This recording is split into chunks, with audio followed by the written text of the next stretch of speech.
There are some core things that we focus on. The first being understanding your risk, your appetite for risk. And this will help us to know what percentage and what allocations should be in that Bander income model. Also, we're going to custom investments. We're going to put together solutions for you. Great example of this are our Bander custom income notes. We are creating those internally. We've been utilizing them on behalf of clients, and it is something that we do that's different from many other investment groups or firms. And it's something that we can bring to investors that I'm very pleased with. We are very diligent when it comes to cost. We're utilizing low cost investments and understand that that affects the overall fund performance. One thing that I love doing as a certified financial planner is not only focusing on the costs, but also your tax efficiency. We love working in conjunction with your tax professionals. We certainly seek to understand the tax implications of the things that we're doing on our end and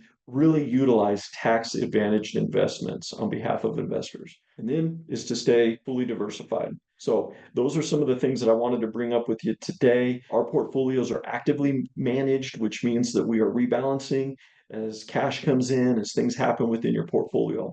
And I'll mention this when it comes to the general rule of thumb, please remember, we don't want to use long-term investments with short-term money. So that's again why I remind you the growth portfolio and then also our income portfolio, which is where we'll pull from for short-term money. Now, as a matter of update, this is in regards to that growth portfolio and some of the investments that we're utilizing inside the market. And you'll see we have an index fund, the S&P 500, that represents the 500 largest companies in the US. We also have made a transition and are using more of dimensional funds. And I'm going to touch on that here momentarily. But two of the funds that we're using, one is a high profitability, which invests in 182 US companies with higher than expected profitability, good, solid profit and loss statements and income. And then the other one is a value fund that invests in smaller and mid-sized companies, over 1,300 US companies. So it gives us a lot of good US exposure.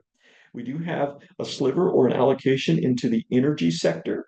So that's represented here with a low cost ETF. And then the last one is to use a total international fund. And this is one that we're pulling from Vanguard that invests in over 8,600 non-US companies across the globe. And so that gives us some good international exposure, some opportunity for return, and helps manage that risk and give us some diversification.